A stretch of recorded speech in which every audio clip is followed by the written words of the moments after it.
Baik, Assalamualaikum warahmatullahi wabarakatuh. Perkenalkan, nama saya Narendra Wisnu Acaraka dengan NIM akhir nomor 46 dan ada teman saya. Saya Putu Bagus Guna dengan NIM akhir 048. Di sini kami dari kelompok 14 dan akan mempresentasikan tentang proyek UAS akhir kami. Di sini kami menggunakan laporan yaitu diabetes prediction using super Victor machine and gradient descent algorithm. Nah, di sini kami langsung saja ke pendahuluan. Nah, pendahuluannya adalah diabetes mellitus itu merupakan salah satu penyakit metabolik kronis yang ditandai dengan tingginya kadar glukosa darah akibat gangguan sekresi atau kerja hormon insulin.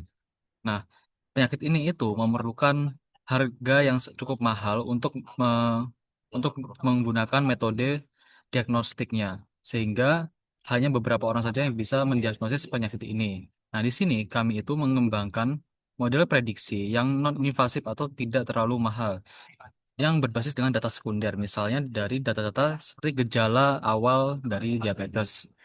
Nah, sehingga akan menjadi solusi untuk harga yang murah dan juga di waktu yang lebih efisien. Kalau dari rumusan masalah kami, yakni adalah apakah model support vector machine atau SVM ini yang dioptimalisasi dengan algoritma gradient descent dapat mengklasifikasikan kondisi diabetes dengan akurasi yang tinggi. Lalu, bagaimanakah performa model SVM custom dibandingkan dengan implementasi SVM dari pustaka Python atau SVM yang original? Lalu tujuan penelitian ini adalah yang pertama yaitu membangun dan menerapkan model SVM yang dibantu oleh gradient descent untuk prediksi diabetes. Yang kedua yaitu adalah mengevaluasi dan membandingkan akurasi model custom SVM dengan SVM library pada dataset pasien diabetes. Lalu dasar teorinya yaitu adalah diabetes mellitus. Diabetes mellitus itu adalah kondisi kronis di mana pankreas tidak gagal memproduksi insulin dalam jumlah yang cukup. Ini adalah diabetes tipe 1. Atau tubuh tidak dapat merespon insulin dengan efektif. Ini tipe 2. Lalu ada juga seperti faktor risiko lain seperti BMI, terus ada silsilah, ada insulin, dan juga ada usia pasien. Nah, tanpa penanganan yang tepat, diabetes ini dapat menyebabkan komplikasi serius pada berbagai organ yang lainnya. Lalu untuk SVM atau Support Vector Machine sendiri itu adalah algoritma pembelajaran yang terawasi yang dapat digunakan untuk klasifikasi dan juga regresi. Inti dari SVM ini adalah mencari hyperplane terbaik yang memaksimalkan margin jarak antar hyperplane dan titik data terdekat dari setiap kelas. Nah, data ini nanti akan diproyeksikan ke ruang berdimensi tinggi agar kelas menjadi lebih mudah dipisahkan. Lalu untuk gradient descent sendiri adalah algoritma optimisasi yang digunakan untuk meminimaliskan fungsi biaya atau function J dengan parameter W sebagai bobot dan juga B sebagai bias. Dengan cara mengupdate bobot W dan juga B bias itu ke arah gradient negatif. Lalu untuk standarisasi data itu adalah sebelum sebelum pelatihan atau fitur-fitur input seperti glukosa, tekanan darah, dan BMI, kita akan melakukan standarisasi data.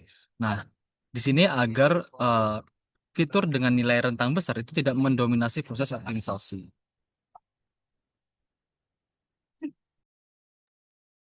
Selanjutnya adalah metode penelitian. Jadi pada jurnal yang kami dapat di sini ada 7 metode penelitian, di mana yang pertama adalah dataset collection, di mana dataset yang digunakan bersumber dari situs Kaggle dengan link di bawah ini, di mana dataset ini berisi 2000 data pasien dengan 9 atribut. Untuk detail data collection-nya nanti akan ada di slide berikutnya. Selanjutnya, proses kedua adalah dataset klinik, di mana data dibersihkan dan diproses ulang. Kolom outcome dipisahkan sebagai target atau output, sedangkan 8 kolom lainnya digunakan sebagai fitur input. Data input kemudian distandarkan agar siap diproses dan algoritma gradient descent dan SVM.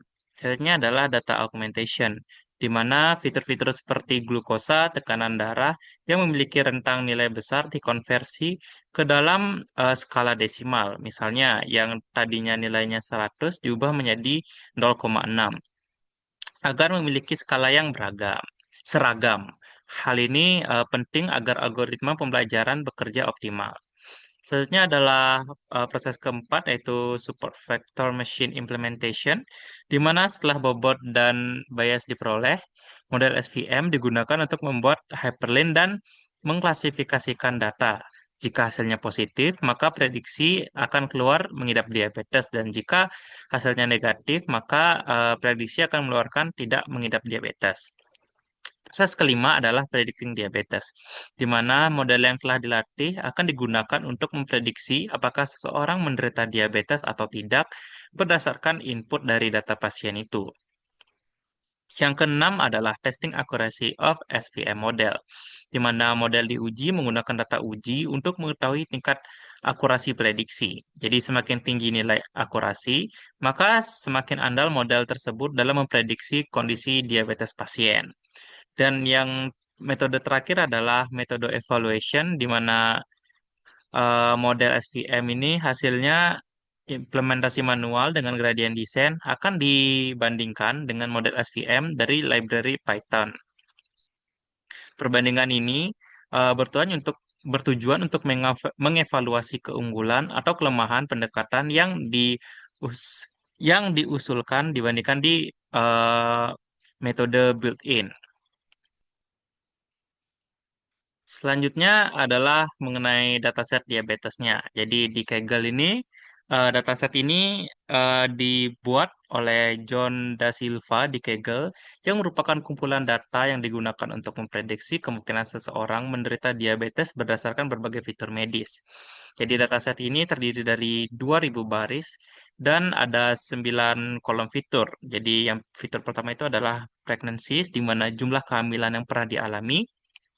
Lalu ada glukos, di mana yang mengindikasikan tingkat glukosa plasma dalam sel toleransi glukosa dalam waktu rentang 2 jam. Lalu ada blood pressure, di mana yang mengidentifikasikan tekanan darah diastolik. Lalu ada skin thickness, yang menerangkan mengenai ketebalan lipatan kulit triceps.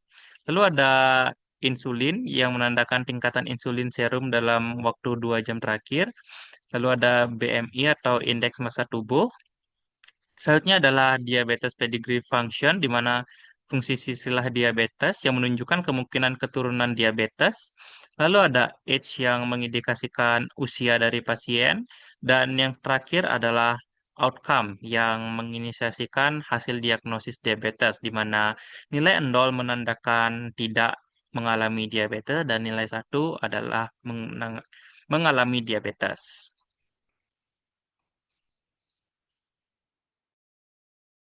Baik, sekian itu presentasi dari kami. Mohon maaf jika ada kesalahan. Kami tutup dengan wassalamualaikum warahmatullahi wabarakatuh.